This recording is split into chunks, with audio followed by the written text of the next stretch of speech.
Hello everyone, welcome back to the channel. I hope you all are fine and doing well. तो हमने class 12th की accountancy start की थी, जिसमें हम फर्स्ट 2 चैप्टर्स कंप्लीट कर चुके हैं, that is fundamentals and goodwill. अगर आप लोगों ने अभी तक उनके लेक्चर्स नहीं देखे तो डिस्क्रिप्शन में प्लेलिस्ट का लिंक गिवन है, आप जाके देख सकते हैं। तो आज हम स्टार्ट करने वाले हैं हमारा एक और नया chapter, that is change in profit sharing ratio among the existing partners. ये चैप्टर काफ़ी ज़्यादा इम्पॉर्टेंट है, क्योंकि आगे आने वाले जो भी हमारे चैप्टर्स हैं, चाहे वो एडमिशन हो, रिटायरमेंट हो या फिर डेथ ऑफ अ पार्टनर हो, उसमें ये सारे कॉन्सेप्ट्स लगेंगे जो हम यहाँ पे इस चैप्टर में सीखने वाले हैं। तो काफ़ी ध्यान से देखेंगे, अच्छे से समझ के चलेंगे तो हमें कोई आगे प्रॉब्लम नहीं आएगी। So let's begin. तो सबसे पहले हम देखते हैं, तो पार्टनरशिप की हमने डेफिनेशन क्या पढ़ी थी कि पार्टनरशिप बेसिकली क्या होता है, एक एग्रीमेंट होता है बिटवीन 2 और मोर पर्सन्स जिन्होंने अग्री किया होता है to carry out a business and to share the profits and losses generated from that business in an agreed ratio. उसी रेशो को हम क्या कहते हैं, प्रॉफिट शेयरिंग रेशो कहते हैं। यानी सिंपल लैंग्वेज में कहूँ तो प्रॉफिट शेयरिंग रेशो क्या होता है, वो रेशो जिसमें पार्टनर्स डिसाइड करते हैं कि वो अपने बिजनेस से होने वाले प्रॉफिट या लॉस को किस रेशो में डिस्ट्रीब्यूट करेंगे। ठीक है, कैसे डिस्ट्रीब्यूट करेंगे। जैसे मान लेते हैं कि एक फर्म है हमारा, उसमें हमारे 2 ही पार्टनर्स हैं, ए एंड बी। उनकी ओल्ड प्रॉफिट शेयरिंग रेशो थी 2:3।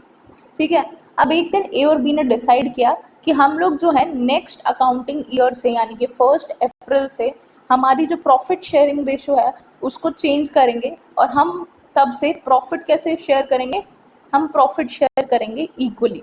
तो ये क्या है हमारी, ये है न्यू प्रॉफिट शेयरिंग रेशो। अब बेसिकली जो हमारी टोटल प्रॉफिट शेयरिंग रेशो होती है, अगर हम कभी भी उसको ऐड करेंगे तो उसका सम हमेशा क्या आएगा, 1 के इक्वल आएगा।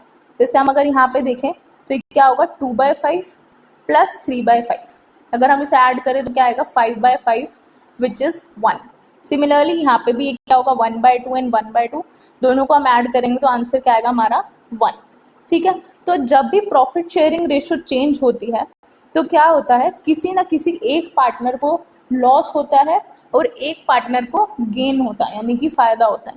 जैसे अगर हम इस केस में बात करें तो बी जो है हमारा, इसको क्या हुआ है, लॉस हुआ है, और ए जो है उसको फ़ायदा हुआ है। अब ये बात हम कैसे कह सकते हैं, जैसे मान लेते हैं कि बिजनेस को हमारे को प्रॉफिट हुआ 10,000 रुपये। तो अगर मैं ओल्ड प्रॉफिट शेयरिंग रेशो के हिसाब से प्रॉफिट को डिस्ट्रीब्यूट करूं तो ए का शेयर कितना हो जाएगा, 4,000 रुपीज़, एंड बी का शेयर हो जाएगा कितना, 6,000 रुपीज़। ठीक है, ये था ओल्ड प्रॉफिट शेयरिंग रेशो के अकॉर्डिंग। और अगर मैं न्यू प्रॉफिट शेयरिंग रेशो के अकॉर्डिंग डिस्ट्रीब्यूट करूं तो ए का शेयर कितना होगा, 50,000, एंड बी का 5,000,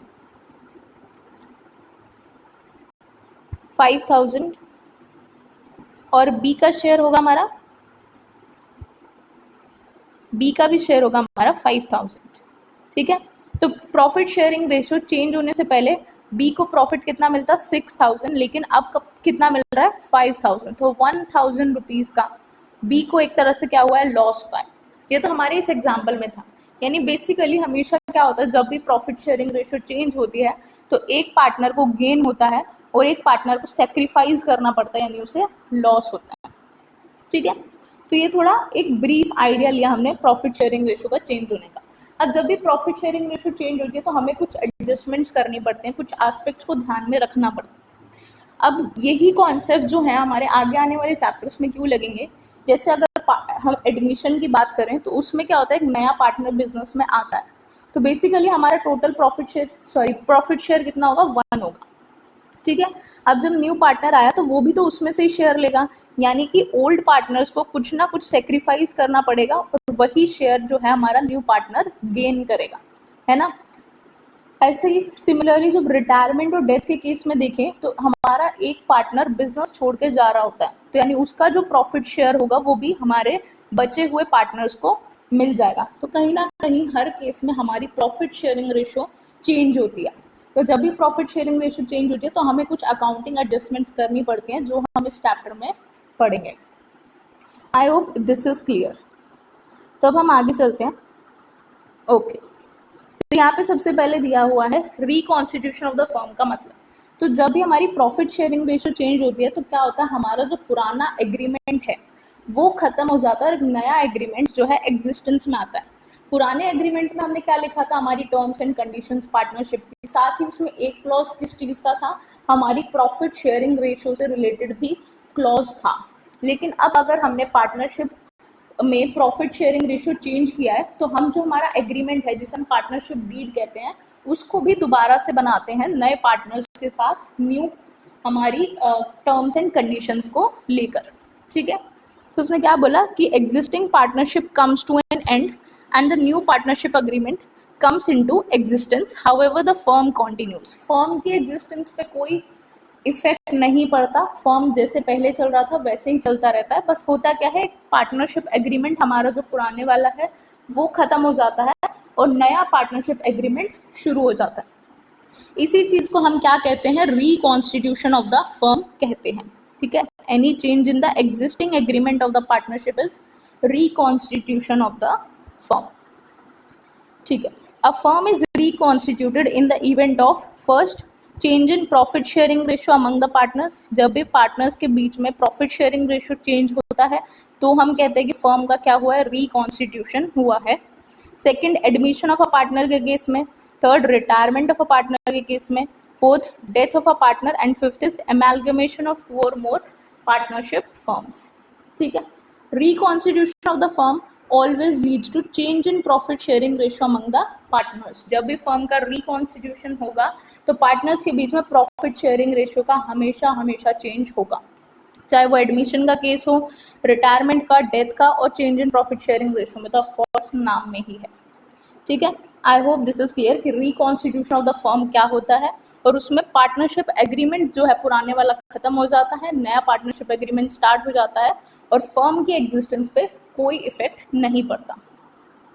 ठीक है, अब हमने पढ़ा था कि जब भी प्रॉफिट शेयरिंग रेशियो चेंज होती है तो एक पार्टनर को सेक्रीफाइस करना पड़ता है और एक पार्टनर को गेन होता है, फायदा होता है। हम तो यहीं पे निकालेंगे कि कितना हमें फायदा हुआ और कितना नुकसान, यानी कि सेक्रीफाइस्ड प्रॉफिट शेयर, ये कितना प्रॉफिट शेयर हमने सेक्रीफाइस किया वो हम कैसे निकालते हैं। हमारा जो ओल्ड प्रॉफिट शेयर होता है उसमें से हम माइनस कर देते हैं न्यू प्रॉफिट शेयर। जैसे मान लेते हैं हमने जो लास्ट एग्जाम्पल में देखा था कि हमारा old profit sharing ratio B की बात, जैसे ओल्ड प्रॉफिट शेयर हमारा ज़्यादा होगा, जैसे मान लेते हैं अगर वो 1/2 था, ठीक है, and new profit sharing ratio हमारा 1/4 होगा। ठीक है, तो इसका डिफरेंस कितना आएगा, 1/2 आएगा। ठीक है, तो ये कितना होगा हमारा, ये हो गया हमारा सेक्रीफाइस्ड प्रॉफिट शेयर। ऐसे गेन्ड प्रॉफिट शेयर हम कैसे निकालेंगे, new profit share minus old profit share. अब हमारा नया प्रॉफिट शेयरिंग रेशियो कितना है और ओल्ड प्रॉफिट शेयर हमारा कितना था, दोनों का डिफरेंस हमारा क्या होगा, गेन्ड प्रॉफिट शेयर होगा। या फिर हम ये भी कह सकते हैं जब हम सेक्रीफाइस्ड प्रॉफिट शेयर अगर हम फॉर्मूला यूज करें और हमारा आंसर पॉजिटिव हो तो वो क्या दिखाएगा, सेक्रीफाइस्ड प्रॉफिट शेयर, और अगर आंसर हमारा नेगेटिव होगा तो क्या दिखाएगा, गेन्ड प्रॉफिट शेयर दिखाएगा। ठीक है, अब एक एग्जाम्पल करते हैं जिससे हमें समझ आ जाए कि गेनिंग शेयर और सेक्रीफाइसिंग शेयर होता क्या है और हम इसे कैसे कैलकुलेट करते हैं। तो एक फर्म है जिसमें 3 पार्टनर्स हैं एक्स, वाई एंड जेड। उनकी प्रॉफिट शेयरिंग रेशियो गिवन है 5:3:2। Calculate new profit sharing ratio, हमें न्यू प्रॉफिट शेयरिंग रेशियो निकालनी है, sacrificing ratio, gaining ratio in each of the following cases. ठीक है, केस 1 क्या है, as per the agreement Z takes 1/5 share from X। Z ने जो है X से क्या लिया, 1/5 शेयर लिया। ठीक है, तो हम क्या निकालेंगे, सबसे पहले हम इनके एग्जिस्टिंग शेयर्स लिख लेते हैं। 5/10 Y का हो जाएगा हमारा 3/10 एंड Z का हो जाएगा 2/10। ठीक है, ये हमारा ओल्ड प्रॉफिट शेयर था। अब X ने जो है सेक्रीफाइस किया कितना, 1/5, 1/5, और Z को ये मिला है 1/5। Y का शेयर जो है वो सेम रहेगा 3/10। इसको सॉल्व कर लेंगे, 10 हम एलसीएम लेंगे तो यहाँ पे क्या आएगा, 5 - 2 विच इज़ 3/10, और यहाँ पे हम ऐड करेंगे तो 2 + 2 विच इज़ 4/10। तो हमारी न्यू प्रॉफिट शेयरिंग रेशियो क्या हो जाएगी, 3:3:4।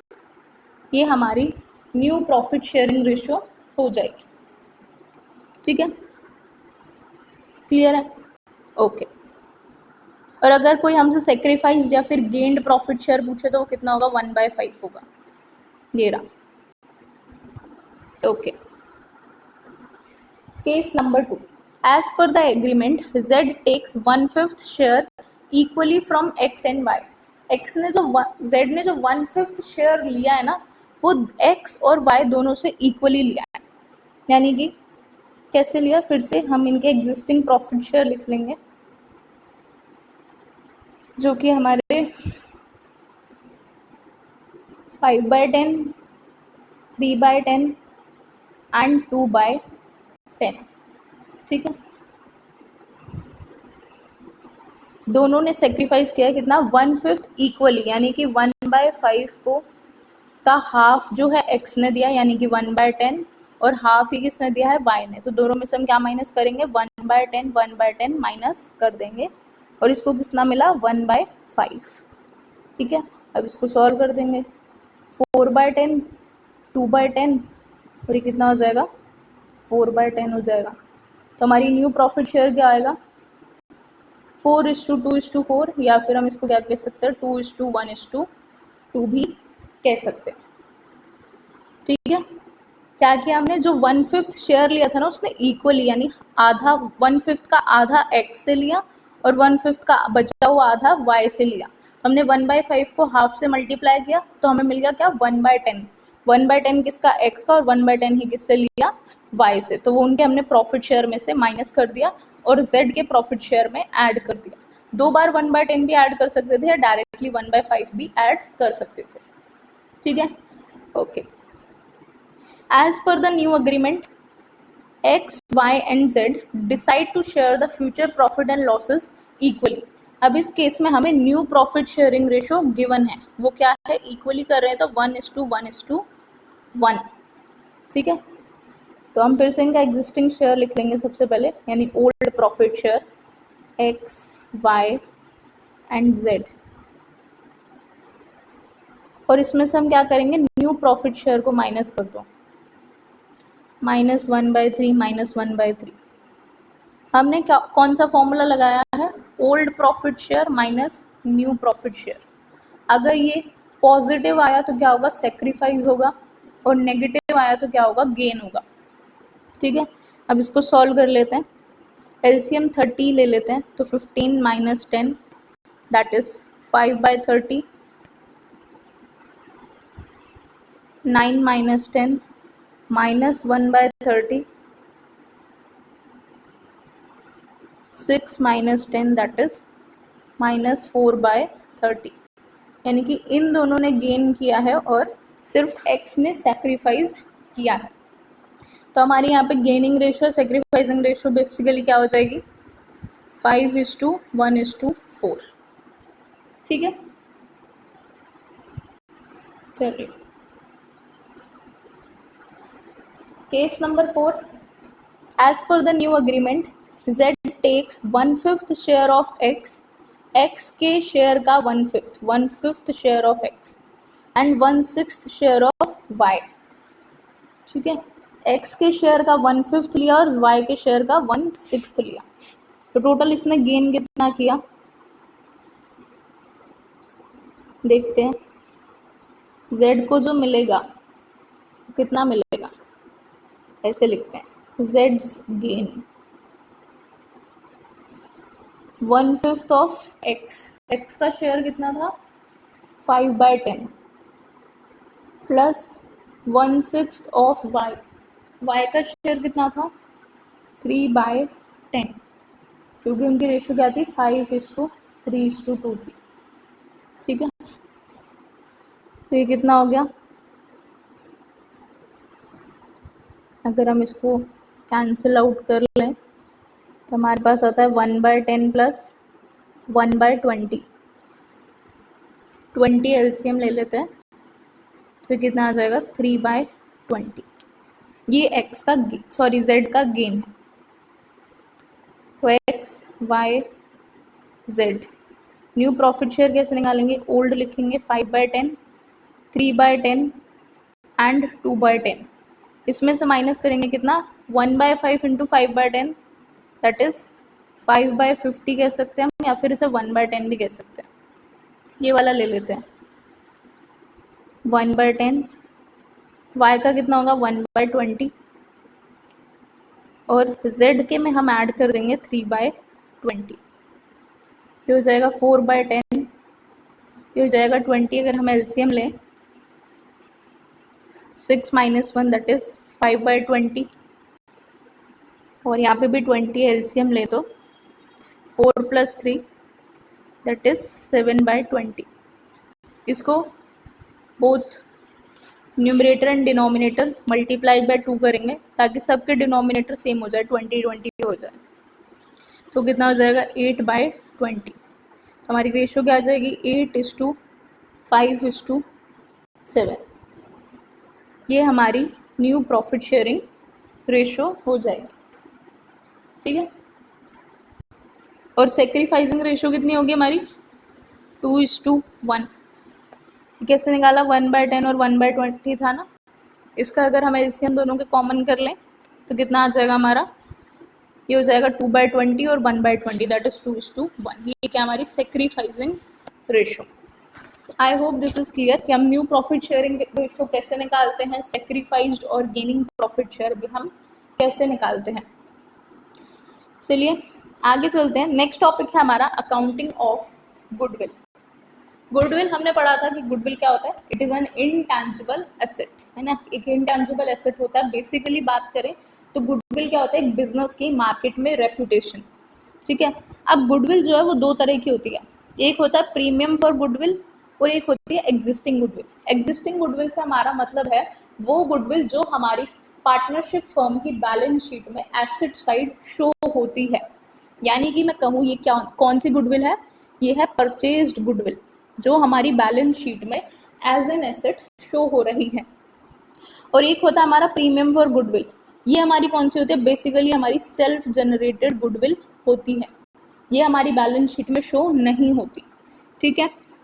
ओके, अब एग्जिस्टिंग गुडविल का हम क्या करते हैं, इसको हम राइट ऑफ कर देते हैं among old partners in their old ratio, ठीक है। Old partners old ratio, the existing goodwill is written off in the old ratio among the old partners, ठीक है।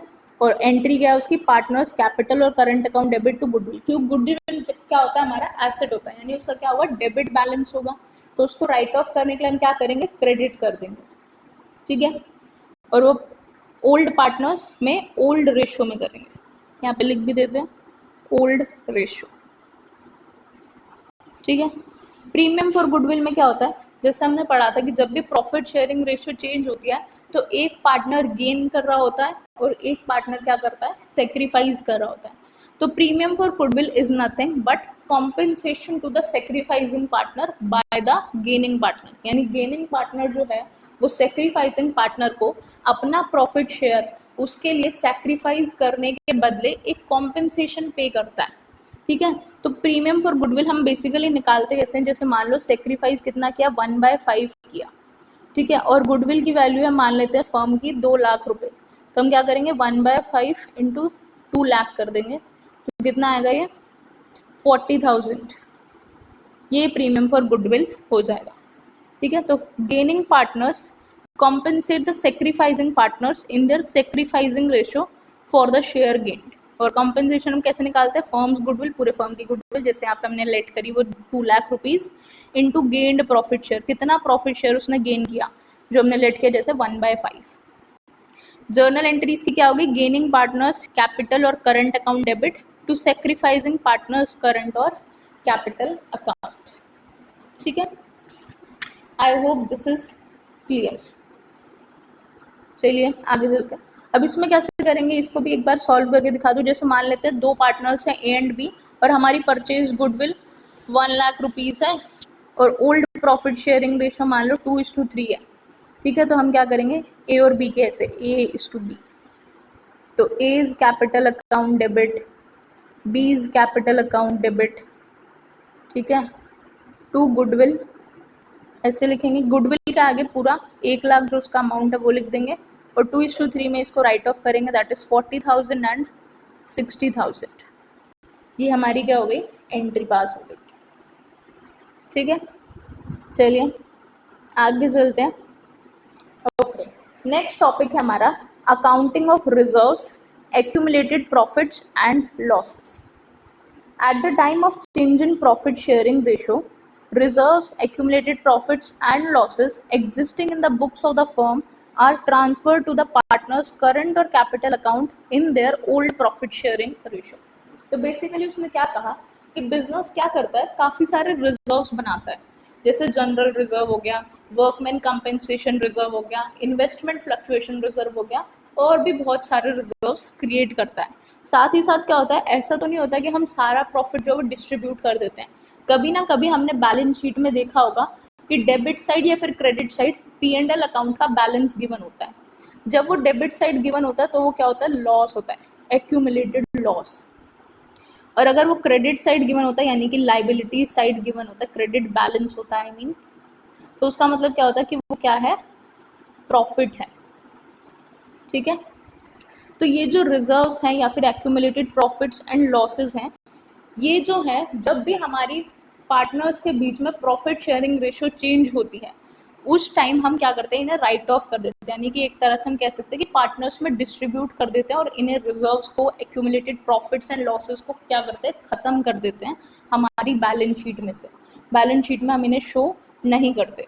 क्यों? क्योंकि हम ऐसा मानते हैं कि जो रिजर्व्स है या फिर प्रॉफिट है या फिर लॉस है, ये सब किस टाइम का है, उस टाइम का है जब पार्टनर्स की प्रॉफिट शेयरिंग रेशियो या तो ओल्ड प्रॉफिट शेयरिंग रेशियो के टाइम का, या फिर अगर हम एडमिशन, रिटायरमेंट और डेथ के केस में बात करें तो वो एग्जिस्टिंग पार्टनर्स के एफर्ट्स की वजह से प्रॉफिट अर्न किया था या लॉस अर्न किया था या फिर रिजर्व्स क्रिएट किए थे। तो उन रिजर्व्स पे, उन प्रॉफिट पे राइट किसका है, उन एग्जिस्टिंग पार्टनर्स का। जैसे मान लो अगर हम एडमिशन ऑफ अ पार्टनर की बात करें, आप और आपका दोस्त, दो लोग थे, ए और बी, दो फ्रेंड्स थे, उन्होंने बिजनेस को काफ़ी साल चलाया और उनके पास काफ़ी सारा पैसा पड़ा है रिजर्व में। मान लेते हैं जनरल रिजर्व का बैलेंस जो है वो 10 लाख रुपीज़ है। अब एक बंदा आता है सी, वो कहता है कि मुझे भी अपने साथ पार्टनर बना लो। अब तुमने कहा ठीक है चलो बना लेते हो तुम्हें पार्टनर, तो लेकिन ये जो 10 लाख का जनरल रिजर्व है, ये क्या है, तुमने साल दर साल अपने प्रॉफिट में से कुछ पार्ट निकाल के इसमें ट्रांसफर किया होगा। तो इस पे राइट किसका होना चाहिए, सिर्फ तुम दोनों का, क्योंकि तुमने अपनी मेहनत से ये प्रॉफिट अर्न किया था। लेकिन एक बार अगर सी जो है वो फर्म का पार्टनर बन गया, तो इसमें सी का भी हिस्सा होगा या नहीं होगा, बिल्कुल होगा, है ना। सारे रिजर्व्स में, सारे एक्यूमुलेटेड प्रॉफिट्स लॉसेस में, एसेट्स पे, लाइबिलिटीज के लिए, सब के लिए सी ऑनर भी होगा और लायबल भी होगा। ठीक है ना। तो हम लोग क्या करते हैं कि जब भी ऐसा कुछ होता है, कोई भी सिनेरियो होता है, चाहे एडमिशन हो, रिटायरमेंट हो, डेथ हो, उन सब केस में जो भी हमारे रिजर्व्स हैं, एक्यूमुलेटेड प्रॉफिट्स और लॉसेस हैं, उन्हें हम ओल्ड पार्टनर्स में, उनकी ओल्ड रेशियो में क्या करते हैं, डिस्ट्रीब्यूट कर देते हैं। ठीक है, ओके। यहाँ पे थोड़ा गंदा हो गया, इसको क्लियर कर लेते हैं। आई होप दिस इज क्लियर कि हम इसे डिस्ट्रीब्यूट क्यों करते हैं। ठीक है, ओके। अब जर्नल एंट्रीज देखते हैं for transfer of reserves and accumulated profits. अब जो भी हमारे रिजर्व्स होते हैं या फिर एक्यूमुलेटेड प्रॉफिट्स होते हैं, इनका बैलेंस कैसा होता है, क्रेडिट बैलेंस होता है। यानी ये बैलेंस शीट में कौन सी साइड अपीयर हो रहे होते हैं, लाइबिलिटी साइड। तब अगर हमें इन्हें कैंसिल करना है या फिर डिस्ट्रीब्यूट करना है, तो फिर हम कैसे करेंगे, तो हम एंट्री पास करेंगे, रिजर्व अकाउंट डेबिट, सबको हम डेबिट कर देंगे। ठीक है, P&L डेबिट, जिसका कौन सा बैलेंस होगा, क्रेडिट बैलेंस होगा, उसको हम क्या कर रहे हैं, डेबिट कर रहे हैं। ठीक है, जो भी हमारे रिजर्व होंगे, जैसे workman compensation reserve, investment fluctuation reserve, इन सबको भी हम क्या करेंगे, डेबिट करेंगे to partners capital account, to partners capital account. कौन से partner, old partners in old ratio. ठीक है, राइट ऑफ कर देंगे। सिमिलरली एक्यूमुलेटेड लॉसेस के लिए इनका बैलेंस कैसा होता है, डेबिट बैलेंस होता है, तो इनको हम क्या करेंगे, क्रेडिट करेंगे, यानी कि पार्टनर्स के अकाउंट को हम डेबिट करेंगे। तो partners capital account debit to P&L का डेबिट बैलेंस। ठीक है, और क्या आएगा, जैसे deferred revenue expenditure, deferred revenue expenditure, ये भी एक तरह से हमारा क्या होता है, कोई एसेट नहीं होता, ये फिक्टिशियस एसेट होता है ना। मतलब हमारा एक्सपेंस है जिसे हम साल दर साल क्या करते हैं, राइट ऑफ करते रहते हैं थोड़ा थोड़ा करके, तो इसको भी हमने राइट ऑफ कर दिया। इसको भी same old partners old ratio right of कर देंगे, ठीक है। I hope this is clear. चलिए नेक्स्ट टॉपिक पे चलते हैं। अब हम कुछ स्पेसिफिक रिजर्व्स के बारे में बात कर लेते हैं। जैसे अभी हमने पढ़ा वर्कमैन कंपनसेशन रिजर्व। अब वर्कमैन कंपनसेशन रिजर्व बेसिकली होता क्या है? देखो क्या होता है, बिजनेस में कुछ लोग काम करते हैं, है ना। जैसे मैं मान लो मेरी एक फैक्ट्री है, वहाँ पे बहुत सारे वर्कर्स काम करते होंगे। अब वर्कर्स जो हैं काम करते हुए कभी ना कभी ऐसा हो सकता है कि कुछ एक्सीडेंट हो जाए, है ना। कोई मशीनरी चलाते हुए किसी को कोई इंजरी हो जाए, कोई सामान इधर उधर रखते हुए उन्हें इंजरी हो जाए, या फैक्ट्रीज में किसी की वजह से भी अगर उन्हें कोई इंजरी हो जाती है, तो as a owner of that factory मेरा क्या कर्तव्य बनता है कि मुझे उनको क्या करना पड़ेगा, कॉम्पेंसेट करना पड़ेगा। जो भी उन्हें नुकसान हुआ है उसके लिए मुझे उन्हें क्या करना पड़ेगा, कॉम्पेंसेट करना पड़ेगा, है ना। या उन्हें चोट लग गई तो उन्हें हमें क्या कराना पड़ेगा, इलाज कराना पड़ेगा। कुछ दिन वो काम पे नहीं आ पाएंगे तो हमें उसके लिए उन्हें क्या करना पड़ेगा, पैसे देने पड़ेंगे, है ना। तो उसके लिए हम क्या करते हैं, एक रिजर्व क्रिएट करते हैं, ठीक है। कि अगर वर्कर्स से रिलेटेड कोई भी हमारे पास क्लेम आता है तो हम उस रिजर्व में से पैसा निकालेंगे और वर्कर्स को दे देंगे, ठीक है। ओके, तो एक क्वेश्चन देखते हैं। जैसे A B and C partners हैं, sharing profits and losses in the ratio 4:3:2। They decide to share the future profits and losses in the ratio of 2:3:4 with effect from 1st April 2022. An extract of their balance sheet as at 31st March 2022 is given. अब क्या होता है, देखो reserve है तो balance sheet में किस side आएगा, लाइबिलिटी साइड। तो हमारे रिजर्व में बैलेंस कितना है, 90,000। अब जिस दिन प्रॉफिट शेयरिंग रेशियो चेंज हो रही है उस टाइम इस रिजर्व के अगेंस्ट कोई क्लेम नहीं है, हमें वर्कर्स को कुछ नहीं देना, कोई क्लेम नहीं है, सारे वर्कर्स ठीक ठाक हैं, हमें किसी भी को भी कंपनसेट करने की ज़रूरत नहीं है। तो उस केस में हम क्या करेंगे, जैसे हम जनरल रिजर्व होता है ना, जनरल रिजर्व को हम एक तरह से फ्री रिजर्व कहते हैं, क्योंकि उसके अगेंस्ट हमारी कोई लाइबिलिटी नहीं है। जैसे मन चाहूँ मैं वैसे जनरल रिजर्व को यूज़ कर सकती हूँ, ठीक है। और ये कौन से होते हैं, ये होते हैं हमारे स्पेसिफिक रिजर्व्स, क्योंकि इनका एक स्पेसिफिक पर्पस है ना, कि वर्कमैन्स को कंपनसेट करने के लिए ही इस रिजर्व का इस्तेमाल किया जाएगा। तो अब क्योंकि मुझे कोई कॉम्पेंसेशन पे नहीं करनी, तो ये भी क्या एक फ्री रिजर्व है, क्योंकि इसके अगेंस्ट कोई क्लेम नहीं है। तो हम क्या करेंगे, जो हमने यहाँ पे पढ़ा था, पार्टनर्स में डिस्ट्रीब्यूट कर देंगे, ओल्ड पार्टनर्स ओल्ड रेशियो। तो अब इसका बैलेंस क्या है, क्रेडिट बैलेंस है, तो हम इसको डेबिट करेंगे। तो workman compensation reserve account debit, आप जब लिखेंगे तो इसे पूरा लिखेंगे, 90,000 to A to B to C. Capital account भी लिख देते हैं, पहली एंट्री कर रहे हैं तो। फिर आगे आप लोग लिख लेना, मैं नहीं लिखूंगी। तो हमें ओल्ड पार्टनर्स में ओल्ड रेशियो में डिस्ट्रीब्यूट करना है। ओल्ड रेशियो कौन से, ये 4:3:2। तो हम डिस्ट्रीब्यूट कर देंगे इसे 40,000, 30,000 एंड 20,000, ठीक है। ओके, नेक्स्ट देखते हैं। When amount of claim is equals to amount of reserve. अब क्लेम तो है, साथ में क्लेम है कितने का, 90,000 रुपीज़ का ही है ना, और रिजर्व भी कितने का है, 90,000 रुपीज़ का। तो when a claim on account of workman compensation is rupees 90,000, तो इस केस में हम क्या करेंगे,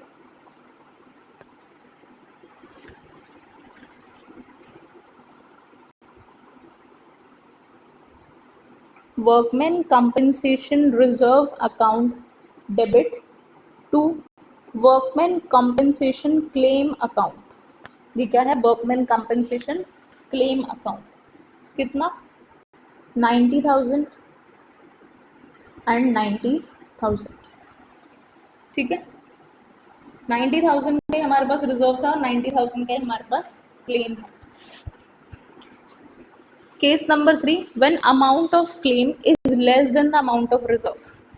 जो अमाउंट ऑफ क्लेम है हमारा वो कम है अमाउंट ऑफ रिजर्व से। जैसे हमारा यहाँ पे क्लेम कितना है 45,000 का और रिजर्व कितना है हमारे पास 90,000 का।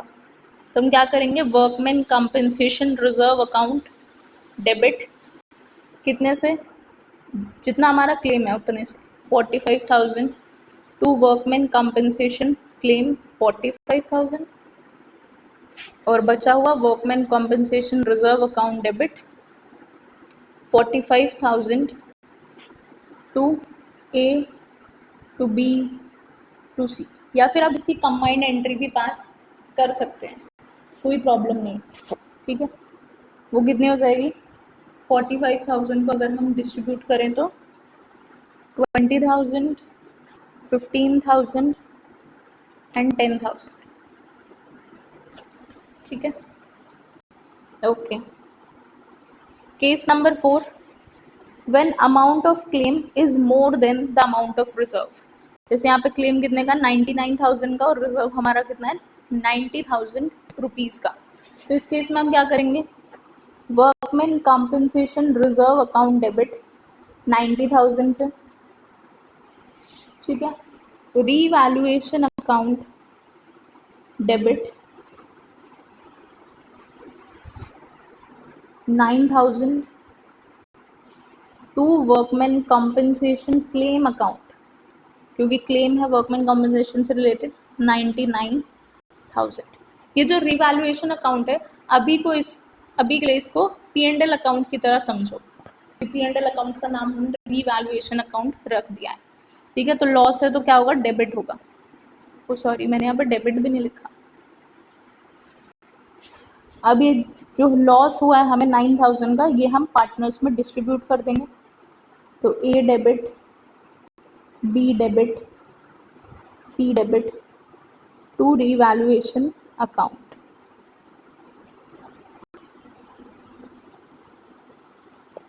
ओके, 9,000 अब ये ओल्ड पार्टनर्स में ओल्ड रेशियो में डिस्ट्रीब्यूट कर देंगे। कितना आ जाएगा, 4,000, 3,000 एंड 2,000, ठीक है। I hope this is clear.